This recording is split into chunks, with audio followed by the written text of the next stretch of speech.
Ladies and gentlemen, good evening. Happy Wednesday to you all. Welcome along to Vietnam, the Hanoi circuit, and I'm here with Mr. Jack Prentice. Good afternoon, good evening, sorry, as it should be now in Europe. Yeah, it's a race into the unknown, this, isn't it? Hanoi being a very unique layout. Oh, we've just seen Jacob, sorry to cut you off, Jacob's just gone in the wall at one of the first hairpins. I think it's turns 3 and 4. The Haas driver's just set a lap. 1 minute 34 flat, 1 minute 34.093. He's already just gone into the wall. I don't know if you can see it. Yeah, not a good start for the Haas driver. That's not the time with which he'll be starting that high up the grid as well. So he's going to have some work to do after a disappointing. I mean, he's had a challenging couple of weeks anyway from Spa on to Monaco. So it's just another spanner in the works for him. But yes, Lemmy, going back to your original point, it's a new track for the drivers. It's a very unique track surface as well in terms of grip levels, and it's a unique track in terms of layout. So should be thrown into the unknown, of course, in the next hour. I did see Jacob go off on the stream, so it is on there, ladies and gentlemen. Welcome along, Mr. Craft, Blaze, Joel, Dresser, Basson. Welcome to the stream, everybody. It's me and JP with you tonight, just like last week in Monaco. We'll go through those results, but first, here's the track. It's very mixed opinions, JP. We'll get to yours in a second. I kind of like it when I've got grip, but when I don't. It's 3.48 miles, and it's 28 laps this evening, 23 corners. It was originally 22, but the safety, the homogenization of a track, I think it's called, they asked them to put 23 in. It's anti-clockwise. Of course, it was meant to be taken this year, but due to COVID-19, it wasn't. And JP, it does cost them $60 million a year on a 10-year contract to run this circuit. So it better give us a good race tonight. Yeah, the organisers will be hoping for their money's worth, won't they? At final sector in particular, they may well get it. It might not be the most pure event tonight, but they're certainly going to be on, certainly on Monday night, where contacts took a number of leading drivers out towards the end of, especially when you're getting towards the end of that hairpin, that straight, where there's a little right hand sort of acceleration zone, really, as I call it, because the car doesn't notice it. But when you get to the end of that, the brakes are very, very cold, and it's a very, very bumpy braking zone. Narrows just as you get in, and that's going to cause a lot of problems. So, yeah, the organisation, maybe the organisers were hoping for that. Certainly going to provide some drama. Simply's lap just got interrupted by, it was, I can't remember who it was, I think it was, I'm just having a look at the names, it was Carlsberg, that's it. That's why Simply's entered the pits. He was on a fast lap, going down to turn 11, the long braking zone has to be 1.5 kilometre flat straight, and unfortunately got in the way, and that's a waste of a set of tyres already. A couple of invalidations, notably Bolin and Jelt. And we're a little bit late in quality. I had a couple of issues signing into the Twitch. Hopefully everything's okay. Please do tag us if you have a problem. We will try and fix it on air. We've got 7.5 to go, JP. The time is a 32.7 by Charlie at the top. Montana's just under a tenth behind, and Bolin's just under a tenth behind that. I'm expecting pole to be in the early to mid 1 minute 32. So I think the tractors evolve, and this track in particular evolves quite a lot. And I'm not expecting that to change here. Certainly, though, looking very competitive out front. Less than half a second separates the top 6 drivers. You've got Yelts just after that in 7th, just a 10th off Vaporizer. So certainly a track where you can't afford to make a mistake, especially as a lot of it's taken at full throttle. A lot of it's just taken with sort of slower corners, slower hairpins, where you don't really have to do a lot. So it all depends on whether your car's hooked up or not. Those that have their car hooked up, those that have done a bit of running over the course of the last week, you'll notice. You really will notice as to who's done their homework this week. Absolutely. We're going to find a car to take you around this circuit. It has got some... Montana at the moment. He's just coming out of one of the many hairpins, just getting down towards that back straight.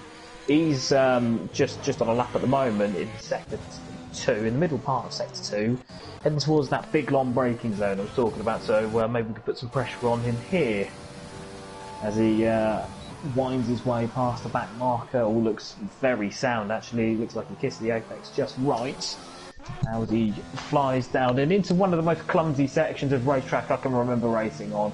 It's a 90-degree right-hander, and then it's a small S's, which on the map looks easy, but you really do notice those turns. If you get those wrong, it's half a second gone, straight away half a second gone, or a trip to the barriers if you're unlucky.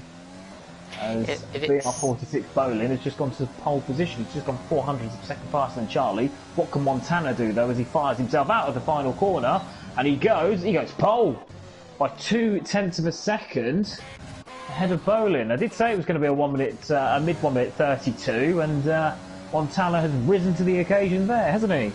He has. Calzo went a 10th faster, just crossing the line now. It didn't improve on his P10 position. There is Mr. Simply on an outlap. We're going to take you on a lap now of Vietnam. Well, I am, and if JP wants to butt in with any interesting stuff as we go. It's got some interesting names. But Simply's first lap was blocked out by Carlsberg in the AlphaTauri, so hopefully he can get through this one just about right. He's got loads of space. So it's not the longest start-finish straight, but it is long enough from the lights to try and make a move. So into the first corner, and this is called the Hart Long roundabout, probably because it is quite a long roundabout. It covers turns 1 all the way to 5, which is this left curve here. You can take half of that curve without getting a warning, as you saw the Racing Point driver do. We head down to turn 6, and this is called the Hugh roundabout, and this covers 6, 7, 8 and 9. You can clip half a curb on each of them, actually a full curb there, with his full left tyre past the curb line. So that's all good for Simply at the moment. Doesn't look like a bad lap. Now we go down the Da Nang straight, kind of a straight, with a little bit of a right curve of turn 10 halfway down. I did some research. I've done one commentary of this track on PSF1, that's a Fruitful drives in that league, and the pole was a 32.6. Montana's already gone past that by a 10th. Into the hard braking zone of turn 11. Lock-ups expected. We'll see who's not running ABS on the telemetry system very soon. Up the Saigon into the Can Vo. This is turn 13, 90 degrees, and this is meant to be the start of the Suzuka S's. They planned this circuit over a couple of circuits, Japan, Monaco and Nürburgring. 19, 20, 21 coming up now. And into the pits he goes, but with 22 and 23 of a few cock, or few quack, sorry. Few cock, I think it might be. I'll have to check the how you pronounce that in Vietnamese. But that is a lap of Vietnam, JP. And on new tyres, probably not as tricky as it will be with old tyres. Yeah, the tyres go quite alarmingly. They'll feel good for a number of laps, and then all of a sudden the next lap around, they'll just drop, and you really do notice it's going to be a case of who can really keep their tyres the best. If you do keep your tyres, then it'll pay dividends towards the end of the stint. So if you have to pit early, then you're either going to have to take extra care, maybe take a set of hards instead of a set of mediums to the end, or you'll have to take extra care. So the undercut's very powerful here, but it might come back to bite you on the backside if you do it too early, certainly. I did some research regarding climates. Weather plays a part in races, and it follows the same climate as Singapore, so it's basically rains in the day and it's dry at night.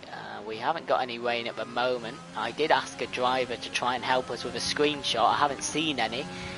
So we don't know what the weather is. Maybe that's a good thing. Maybe it's a bad thing. On board with the Renault of Don Amo. It's a 34.3, 6P15 at the moment. There's only 1 minute, 45 seconds left of quali.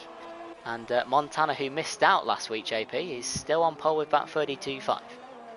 There are a lot of drivers heading into that heading into that sort of first roundabout. That very tight right-hander into a very, very long left-hander. Looks to me to be about 8 drivers headed by a Mercedes with 2 McLarens behind it, all stuck together. So somebody, I fear, is going to be very disappointed when it comes across the line, because there's only a minute left, 1 minute 11, and they're taking it fine because they're going to have to back off in order to give themselves... Oh, that's a clumsy exit from Don Ammo. Yeah, you just click both walls, the left and the right. Yeah, I think didn't improve, JP.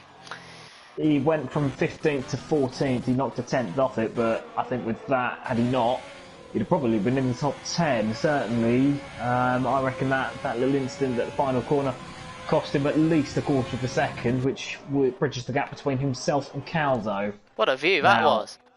Oh, sorry, JP. Now, it's just not at all. I'm just looking now, and they do appear to have spaced out. Certainly the racing point is now crossed the line. That's the racing point of Charlie, 3rd place. What can he do? About a quarter of a second off. Those McLarens, though, they are cutting it fine. There's one in particular. Oh, they're slowing each other up. I think they should just about make it. Over the Force India behind, maybe a bit of strife. That's Simply. Go on board 10 with it, seconds. just check it. I think Simply's going to be disappointed. He's only now just from one final set. 2. Yeah, just made it. Wow. On board with Perry. I think he's the next car to cross the line on a fast... Never mind, maybe not. There is an Alpha Tauri or Red Bull just in front of him. Is it Jorna? Carlsberg.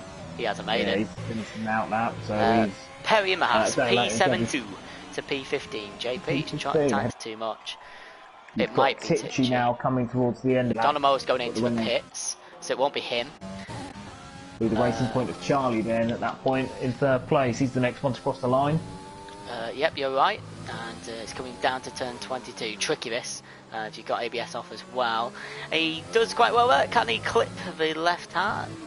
No, it's a bit slow. Backs off, does Mr. Charlie. Who's next? It's a Mercedes. Is it Montana? It's across the line now. We go 7th in the Williams. Sorry, I've just ridden on board with him. It's okay. Sorry to interrupt, but... don't ever apologise. Now for... who's gone across the line in 4th. Sorry, yes, it's okay. Don't worry. Montana crosses the line. Wow! 2.5 tenths, quarter of a second improvement. Not a bad effort. There's another McLaren about to cross the line. It's Mr. Gelt, goes from 7th to 5th. It's who's next? It's a lap invalidation from Simply. The next Renault is Dynastics, and I think he's a tenth down on his time, so he's not going to improve. Carlsberg, he's gone into the pits. Who's left? Is it Calzo in P10? It is Calzo. He's a third. He's a third of a second up, Mr. Calzo. Where can that get him? It's pushing P9, depends on the rest of his lap and this final sector. He comes through the final corner, Mr. Calzo. Can he improve on P10? He can with the time, but not with the position. And I think that's it, JP. It's Montana. Excellent final by corner. Half a second.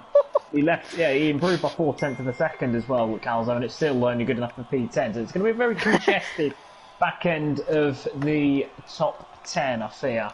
And then you've got a bit of a battle behind for anybody who's going to be picking up scraps, because rest assured there will be bits of front wing missing, there will be bits of body contact.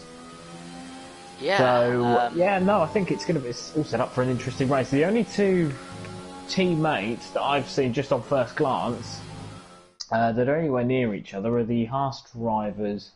Everybody's sort of spaced out, aren't they? You've got a Mercedes, a McLaren, a Racing Point, and the Williams, and then the next four again, all in different orders. So then you just go through now, and Perry the Dog and Jacob being 15th and 16th, the only two really who are together on the grid. So that's going to make it for a little bit more of an interesting first corner, because there'll be certainly no quarter given. Absolutely. I've been told about the pixelation, ladies and gentlemen. I can see it myself. I'm going to try and ask JP if he'd be willing to try and stream it next week to see what the problem is. It might be the British weather, whoever said that. It is pretty bad where I am. Likely But is. I know it's not all about the internet speed, but 100 megabytes should be good enough. We'll try JP next week. Hopefully it works. It doesn't look too bad. I know it pixelates and goes off, but it'll do for tonight. And thank you all for being here. 36, 30 now. It looked a bit cloudy, JP. Are we going to see some rain? Oh, I hope so. It's looking very overcast. Certainly looking very overcast. Oh, one sec, JP. Ladies and gentlemen, what I'm going to do is just stop the stream. I've been told to try doing 720 without 60 FPS. So bear with us. Be right here in a minute or two. Thank you.